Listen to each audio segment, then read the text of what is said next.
Injuries for today: George Kittle, toe, won't practice. Ambry Thomas, ankle, will be limited. Oren Burks with his shoulder will be limited. Go ahead. With George's toe, is that a turf toe or is it a bruise, or what's any concern with that? No, just a toe. Yeah. You have a few, not too many, but key players who played in the last Super Bowl against Kansas City. I'm just wondering, how do you think that experience shaped them? Some of them have become your great leaders, and also how did it shape you? I think all those guys, for the most part, were young guys, and it was their first one. And I think always when you go your first time, you experience a lot of stuff. But I think when you go your second time, you know all that stuff you experienced. It's about one thing. It's about what happens in those 3 hours. And I think it's real cool for those guys who have gone to be able to talk to players who it's their first time, kind of help them not get caught up in stuff, especially guys who are rookies and guys like Debo and things like that. So having experience always helps. Looking at Charvarius Ward in Kansas City and thinking about bringing him here, how do you think he's grown as a player from then to now? And we asked him to do a little bit more, just the coverages, just the way their scheme was. Not more, different things. You know, he was primarily always bumped back then and played a lot of two-shell defense, and we mix it up a little with off in our three deep and the bump when we're doing man and stuff. So we had to see him do some things here that he hadn't done before, and his game's grown. He really can do anything you ask him to do. After the game, Nick talked about how this was the perfect matchup. Meaning, the Chiefs are on top of the football world and have been. Mahomes, Reed. How do you view the challenge in front of you guys from just the standpoint of you're facing a team with a quarterback and a coach that have won multiple Super Bowls? I think it's not a coincidence why they have. I think the quarterback is as hard to beat as anyone who's ever played the game. The things he can do from a talent standpoint, and then you pair that up with his scheme with Andy, how Andy runs a team. With Mahomes' experience now, that's why no matter what type of game it is, whether it's low scoring, high scoring, whether they're struggling or not, they always have a chance. If they can keep it close, he's really tough to stop. And when you can always have a chance, and you also got a really good defense, you got a great coaching staff, a great head coach, that's usually a very good formula to win most games. We hear about Nick giving those Saturday speeches or talks to the team for a couple of years now. Did you kind of pick him for that? What kind of led to that happening? I always pick someone differently every day to break down the team. I always just try to surprise someone and do it pretty randomly. It kind of keeps everyone on their toes a little bit. And I did it randomly for the first time with Nick some Saturday, and he did a good job and we won. So I think I did it the next Saturday, and he did a little bit better job and we won. And I think it was towards the end of the year. And then we just started with that the following year, and it's kind of just since then it's become our tradition, and Nick's gotten really good at it. I remember he's always been good at it, but it's funny how guys who are so confident in everything they do, they're just not used to always speaking in front of groups. And he used to tell me that was the most nervous he'd be throughout the whole week. He'd start getting nervous about it on Wednesdays. And I think earlier this year, he thanked me. He's like, "Hey, thanks for doing that, by the way. I've gotten better at it. I'm not as nervous anymore." So, and he's really good at it. Everything he says, he thinks through, and Nick doesn't waste words because he doesn't use many of them.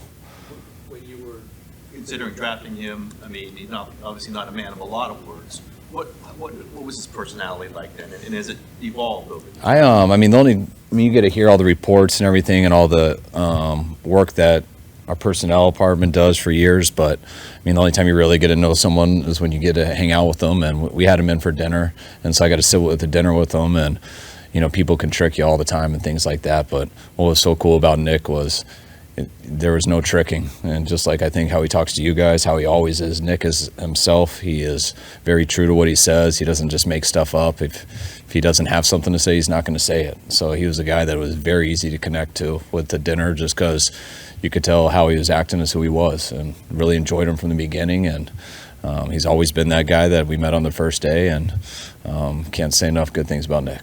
Kyle, he plays really hard, I think, in all three phases of the game through your tenure here. When you watch that film against Detroit and you watch that second quarter halfback toss to Gibbs, what did you think of the pursuit effort of your defensive lineman on that play, and is that in line with your culture here? No, not at all. That's kind of what I was referring to on, I think, our conference call on Monday.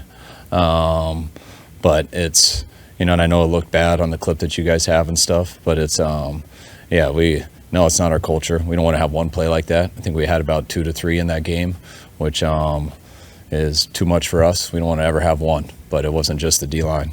There was a few backside people who weren't going, and they're expecting someone else to make the tackle, and whenever you're expecting someone else to make the tackle, bad things happen. Does that surprise you? Just coming out of the bye, for example, you guys had lots of energy. You were sharp on defense. Did you expect that same type of play coming out of the rest that you got before the playoffs started? Yeah, and I think we did. I think when I just understand how social media works, and I understand when a clip looks bad and it goes around, that's everything. But that was a few bad clips in the game, which I bet you I can go find those in a lot of games. But I don't question at all our lack of effort and how hard we work and how hard we go and run to the ball always. Were we 100%? No, especially on a couple big runs that really looked really bad. But that's on a few plays, which aren't acceptable, but I'm not sitting here acting like that was the whole reason. That's why they got a few extra yards on those 2 plays, but that game was more about how we played run defense, just not all 11 guys running on every single play. After 2018, you had 2 bad seasons. You know how that goes in the NFL, a lot of noise. How was Jed with you and John, coming out of that year and into 2019 before you kind of rolled? He was awesome. It's exactly how he was when we sat down for the interview. You never want to have those records, but we also were realistic before we started, and we were trying to build it to have a legit shot the 4th year was kind of our goal and stuff, and it happened the 3rd year, which was great. But after those first 2 seasons, we started the first season out really rough, but we ended great. The second season was really tough, especially losing our quarterback for the whole year. But we did some things we were proud of towards the end, and even though we were real disappointed with our record that year, it did lead to getting Bosa, so that was a good thing. And but he was always positive. I think the hardest year was the COVID year, just because we felt we had built our team. We had a tough Super Bowl loss, and we weren't sure if we were going to play till about that early July, and then I felt like we went right from the Super Bowl to the season, and that was the toughest year just because it wasn't like what we expected. So did you ever feel like I'm on the hot seat going into 2019, or did he make it clear you were good? We never had the discussion, but as a coach, you're always on the hot seat. But no, there was no difference in our relationship or anything going into year 3 as there was the day I was hired. What makes the Chiefs' run game tough to stop? The run game? They got a good runner. He runs hard. He is always the same. He's one of the more consistent players in this league. Every single run, first run to the last run, whenever you turn on the clip, cold weather, on the road, at home, he runs extremely hard. He's our type of runner that we like, and that's the best thing. And they got some good blockers. They got a scheme they mix up, and when you're real scary in the pass game too, that always helps the run game. How do you think the COVID year being the most difficult? What was so difficult about it for you? And was there anything that you were able to take away looking back on it that you? What was the beginning of the question? The COVID year that you talked about it being so difficult. Was there anything you took away from that you think has made you a better coach or made your team better or closer? Anything like that? The hardest thing with the COVID year was I think you didn't get a chance to finish the year before a little bit. There was no off season. There was no meetings. There was no. The first time we were reviewing the Super Bowl together was training camp. So I thought that was a little bit just different. And sitting there in July as a coach, it's a little bit easier not knowing whether you're going to play or not, because I don't have the biggest workout routine to get ready for a coaching season. I think that's harder for the players, just being in limbo and having the COVID situation and not really knowing you're playing till then, and then trying to get the guys ready and being in a stadium where there were no people was just weird. And then having to overcome the injuries is what made it the toughest. So, and I don't know, COVID was miserable. How did that year compare to coming up short than the following 2 years in the NFC Championship? I'm sure it's a different kind of thing. It was just totally different because we got kicked out of our state. We got kicked out of here. We had to go live in a hotel where COVID was didn't seem as big of a deal because outside of our windows, the whole state was open. We got to look at a Dave & Buster's, a movie theater, and everyone was out. But we got kicked out of here because we couldn't practice football outside. And then we were in NFL rules where we're in a hotel for a month where you're not allowed to see each other. So we couldn't have meals together. We couldn't have meetings together. We couldn't sit in the lobby together. So it was like nice jail cells. And we got let out for recess, which was practice. and then we had to go right back, or you get fined. So it was something I hope we never go back to. Chiefs run game. What about your run game? How do you view how productive it's been in the playoffs, and how essential is that? Obviously.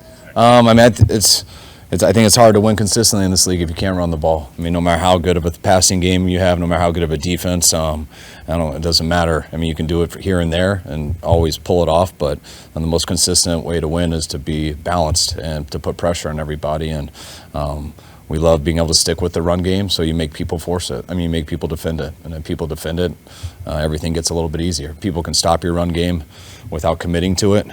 Everything's a lot harder.